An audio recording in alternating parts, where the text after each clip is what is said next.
Assalamualaikum warahmatullahi wabarakatuh. Halo anak-anak semuanya, apa kabar? Semoga kita selalu sehat dan dilindungi dari segala mara bahaya dan bencana. Dan semoga Allah segera mengangkat pandemi ini sehingga kita bisa bertatap muka kembali di sekolah. Pasti kalian sudah kangen dengan sekolah kalian. Dan tentunya Bu Guru juga kangen dengan kalian. Anak-anak, sudahkah pagi ini kalian melaksanakan sholat duha? Atau kalian sudah membantu ayah dan bunda? Pinter sekali. Jadilah anak-anak yang hebat dan anak-anak yang rajin ya. Sudah siap untuk belajar hari ini? Anak-anak, kali ini kita akan belajar tentang unsur intrinsik dalam sebuah cerita atau drama. Tapi sebelum itu siapkan alat tulis kalian. Karena siapa tahu nanti ada hal-hal penting yang perlu dicatat.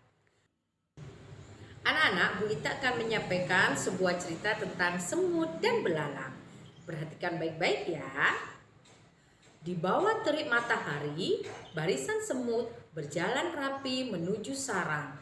Sudah puluhan kali barisan itu berjalan bolak-balik di bawah komando seorang pemimpin. Setiap semut membawa bulir makanan di atas badannya.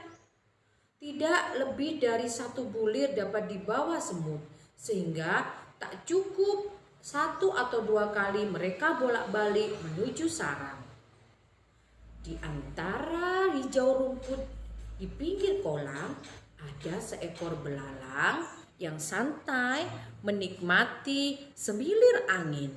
Dia terheran-heran menyaksikan semut bolak-balik melintas di hadapannya. Belalang pun berkata, "Hai semut, apa sih yang kalian lakukan? Sibuk sekali sejak pagi.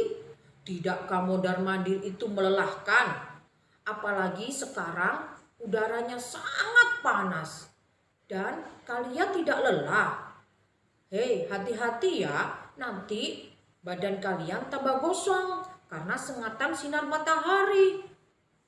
Semut pun menjawab, "Kami bekerja keras mengumpulkan persediaan makanan untuk persiapan musim dingin nanti, belalang."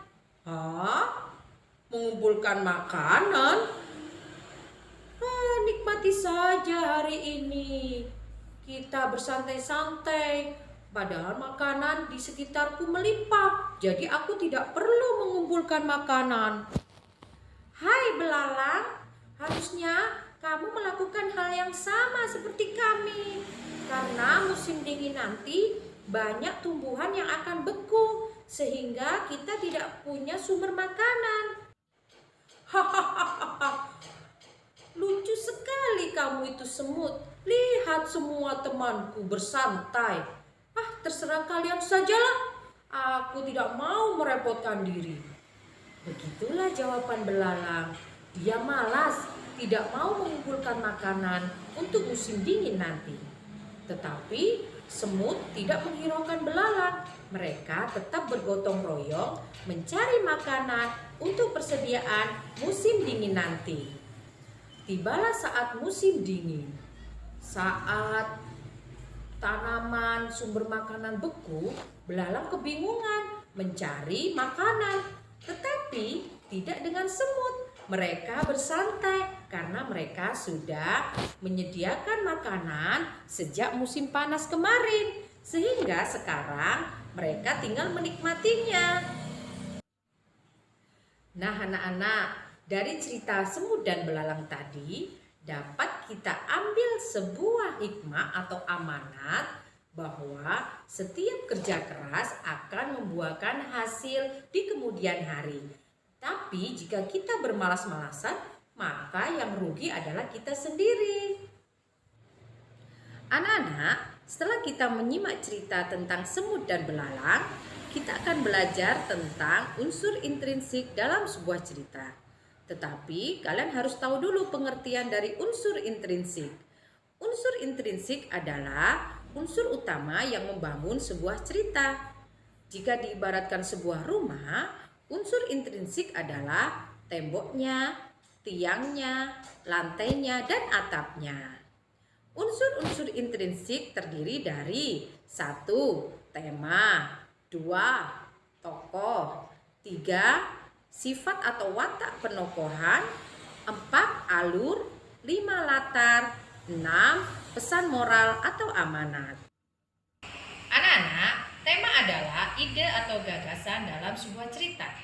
Dalam cerita Semut dan Belalang tadi, maka idenya adalah kerjasama atau perjuangan atau gotong royong.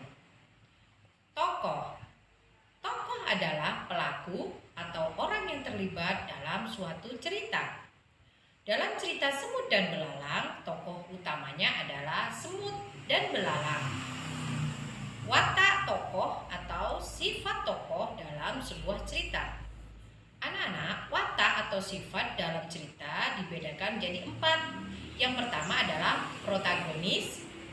Protagonis adalah sifat yang baik, seperti pemaaf, sabar, penolong, dan sebagainya. Yang kedua adalah antagonis.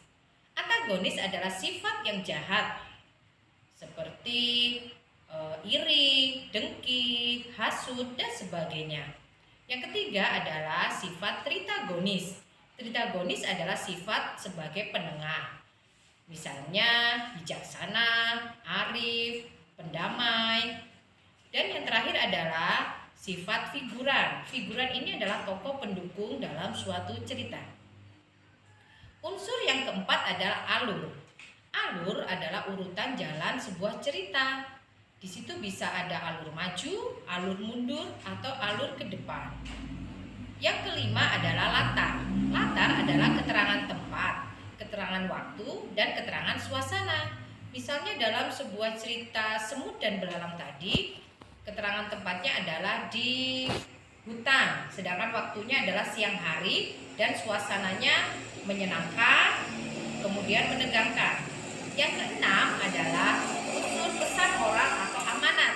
Amanat adalah pelajaran atau pesan yang diambil dalam sebuah cerita. Dalam cerita Semut dan Belalang tadi, pelajaran yang bisa kita ambil adalah kita tidak boleh meremehkan orang lain. Yang kedua, kita harus bekerja keras untuk mencapai tujuan bersama. Dan yang ketiga adalah jika kita bekerja sama, maka pekerjaan akan terasa ringan. Baiklah anak-anak, demikian tadi penjelasan dari Bu Ita tentang unsur intrinsik dalam sebuah cerita. Semoga penjelasan Bu Ita tadi bisa kalian pahami dengan mudah ya. Sampai jumpa. Wassalamualaikum warahmatullahi wabarakatuh.